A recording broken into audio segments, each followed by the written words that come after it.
AMD just dropped the official details on their brand new RX 9070 and 9070 XT. Price, release date, performance expectations are all here. But that's not all. 8-Bit Do is shaking up the controller game. Also, Retroid New Flip 2 is making waves, and AYANEO is backtracking on its DS-style handheld. Oh, and PlayStation 6 news has PS5's owners wondering, was it even worth it? Let's dive in.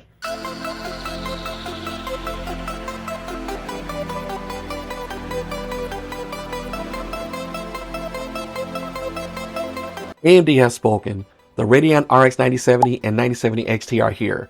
But the real question is, did they bring the heat, or did they just microwave last year's leftovers? Let's break it all down.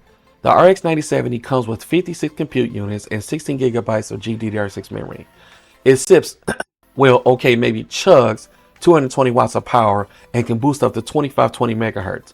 Meanwhile, the bigger brother, the RX 9070 XT, flexes 64 compute units, the same 16 gigabytes of GDDR6, but now requires a thick 304 watt of power and boost up to 2970 megahertz. 304 watts of power. Look, I hope y'all got some good airflow in those cases because this thing might double as a space heater in the winter. Now here's the shocking part. AMD actually priced these reasonably. The RX 9070 is $549 and the RX 9070 XT is $599. I don't know what alternate universe we're living in, but it seems like AMD has finally learned their lesson. Okay, but there's got to be a catch, right? Maybe they secretly remove ray tracing, or perhaps every GPU comes with a note saying, haha, gotcha. According to AMD's own numbers, the RX 9070 XT is only 2% slower than NVIDIA's RTX 5070 Ti across 30 games. But here's the kicker. The 5070 Ti is going for a whopping $749. That means in terms of performance per dollar, the 9070 XT is about 23% better. AMD just pulled the buy one get one frame free deal on NVIDIA. NVIDIA, are you okay? Do you need a hug? Because AMD just came for your lunch money. Now all of this sounds amazing, but let's not get too excited. The real question is, what will third-party companies do? Because if they slap on a premium edition sticker and a $200 price tag to the price, well, here goes the third party. But if these GPUs actually stay under 600, oh, AMD might actually have a winner this time. Both cards drop on March 6th, and trust me, all eyes will be on AMD to see if they can actually pull this off. Will they finally give PC gamers a win, or will we just be staring at scalpers prices and crying into our keyboards? We'll find out soon. What do you think? Is AMD finally making the right moves, or are you sticking with Team Green? Drop your thoughts in the comments. I'll love to hear from you. Gamers, we have a problem. Drift, the silent killer of controllers, the destroyer of precise aim. The reason your controller is sprinting off a cliff when you swear you didn't touch the stick. But fear not, a hero has arrived, and its name is the 8-Bit Do Ultimate 2 wireless controller. This bad boy isn't just another controller. Oh no, it's rocking TMR thumbsticks. That means tunneling magnetic resistance. For those who didn't major in sci-fi buzzwords, this is the next evolution of thumbsticks, even better than the already legendary Hall effect sensors. Translation, this thing is so precise it can probably detect when you think you're about to move the thumbstick. But wait, there's more. I feel like an infomercial guy saying that, but seriously, this thing is stacked.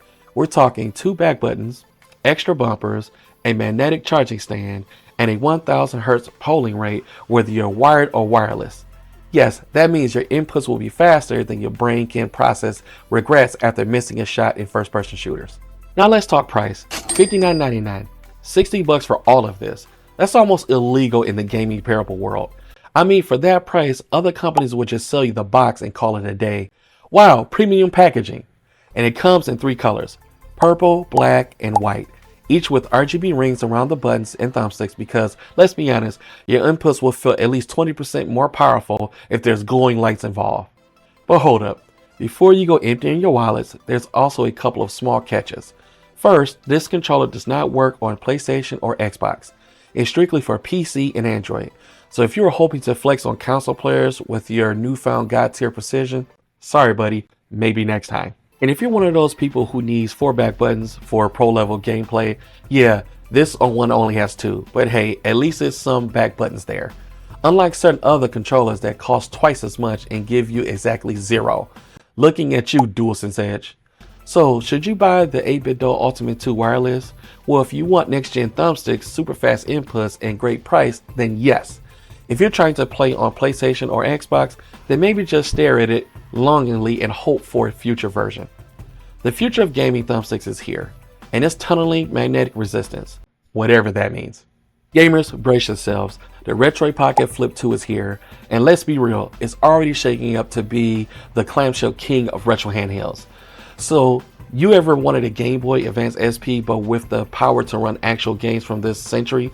Well, congratulations, because Retroid just delivered. Now, in Classic, because we can fashion, Retroid is giving us two versions of the Flip 2. One packs a Snapdragon 865, the same chip in the Retroid Pocket 5 and Mini. The other, a MediaTek Dimensity 1100, straight from the Retroid Pocket 4 Pro.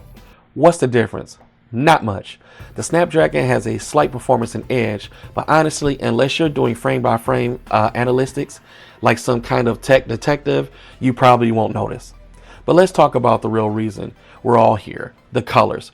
The Retroid knows how to tug at our nostalgic heartstrings, and they did not disappoint. First, there's an ice blue, which is just a fancy way of saying transparent blue, aka instant childhood flashback. Then there's a 16-bit US rocking those classic SNES inspired purple buttons, because rainbow buttons are just for the other regions. And finally, we have GC, aka GameCube purple, because deep down we all wanted to pretend we're booting up Super Smash Bros. Melee in 2001. Now, before you start throwing your money up at the screen, and hold up, Retroid is keeping the pre-order and pricing info locked away like it's a final boss of the 90s JRPG. But they promise those details are coming soon, which in gaming terms, this could mean tomorrow or sometime before the heat death of the universe. So what makes the Flip 2 stand out? The OLED screen for one, same one from the Retroid Pocket 5, meaning deep blacks, vibrant colors, and undeniable urge to stare at it like it's a portal into another dimension. And if Retroid really does make a cheaper Dimensity 1100 version with OLED panel, that's a first. Budget clamshell, handhelds never get OLED love, and Retroid's about to change the game. And speaking of clamshell handhelds, let's be honest, there aren't many.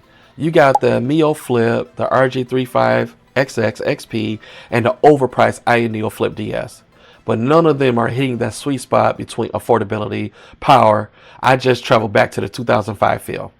The original Retroid Pocket Flip was already a hit when it dropped 2023, and the Flip 2, it's just looking like a certified upgrade in every way. So now we wait. We wait for the pre-order link to drop, for our wallets to cry, and for the inevitable wave of people trying to justify buying another retro handheld. But hey, if it comes in GameCube purple, it really has an impulse buy. Yes, we're doing it anyway. AYANEO, what's going on? First they say the AYANEO Flip was done, production was over, and if you managed to snag one, congratulations, you basically won the handheld lottery. But now, now suddenly have a product developing plan for a new generation of Flip devices, and we are gearing up to make several hundred more units. Wait, what? Let's break this down. At first, AYANEO announced that the Flip KB and the Flip DS were going bye-bye. No more production, and if your order hasn't been fulfilled, you can either swap it for another AYANEO device or get a refund. Sounds simple, right? Well, plot twist. And in the latest update, they're saying, oh no, we didn't mean that we're canceling it forever, just not right now. So which is it? Is it the Flip flipping back, or are they just trying to confuse us into submission? And here's the kicker. We're only 18 units left to be shipped. 18, 1-8. So if they could manage to produce those, how are they planning to manufacture hundreds? Did their supply chain just get hit with the world's most specific curse? You should never produce exactly 18 more handhelds, but hundreds are fine. What do we know is that AYANEO insists the story of the Flip is far from over, which means maybe the Flip 2 is in the works. Maybe they just wanted to cancel the original batch so they could resell us a slightly better version for even a higher price. Classic AYANEO move. The original Flip DS and the Flip KB were cool devices, sure, but they were also very expensive and had a battery life shorter than any goldfish memory. If they're bringing it back, maybe they'll finally fix that. Or maybe this is just another chapter in AYANEO's ongoing saga of, we're making it. No, we're not making it. Wait a minute. Yes, we are. Maybe later. Or wait, yes, but actually no. One thing is for sure, this is the most dramatic handheld release since Valve decided to shadow drop the Steam Deck OLED. Ah yes, the PlayStation 6, because nothing screams exciting new console generation like everyone's still wondering if the PlayStation 5 was even worth it. There are cursed rumors already talking about the PS6, and meanwhile, half the gaming community is still waiting to find a PS5 in the wild without needing to solve a riddle from a GameStop employee. Apparently, Sony and AMD have agreed on some fancy new chipset components for the next PlayStation, which, if history tells us anyway, means we can look forward to another console reveal that promises 8K, 120 frames per second, ultra quantum ray tracing, and then we'll actually get a dynamic 4K at 30 frames per second with occasional fan noise, light enough to double as a white noise for sleep therapy. But let's be real, fans are not thrilled. The internet has spoken, and the consensus is, wait a minute. What PS5 games? People are out here like, we barely got the exclusives for this thing, and now you're telling me I have to start saving up for the PS6? One Redditor summed it up perfectly. Guess what we're getting another few years, a remake and remasters, huh? And honestly, they're not wrong. The Last of Us Part 1 remake of a remake, GTA 5, somehow still here. As it rates, the PlayStation 6 launch lineup is just going to be another remaster of Bloodborne and a definitive edition of Horizon Zero Dawn. On the flip side, some gamers are saying, nah, we need the PS6 now because the PS5 is already outdated.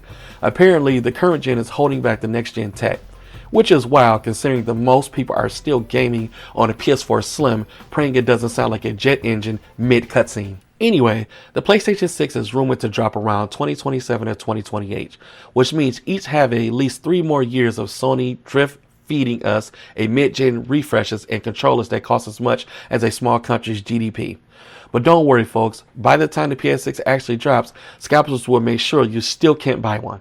Now I want to hear from you. Are you excited about the new AMD's 9000 graphics card or the rumors on the PlayStation 6? Do you think AYANEO Flip deserves a second chance? Or does your interest peak at the new 8-bit Dual Ultimate 2 controller? And what's the next piece of gaming tech that's got you hyped? Drop your thoughts in the comments. I would love to hear from you. Smash that like button if you have the blast, and don't forget to subscribe for more content coming. The first impressions and retro throwbacks. Thank you for watching, and as always, stay awesome, stay gaming, and I'll catch you in the next video. Peace.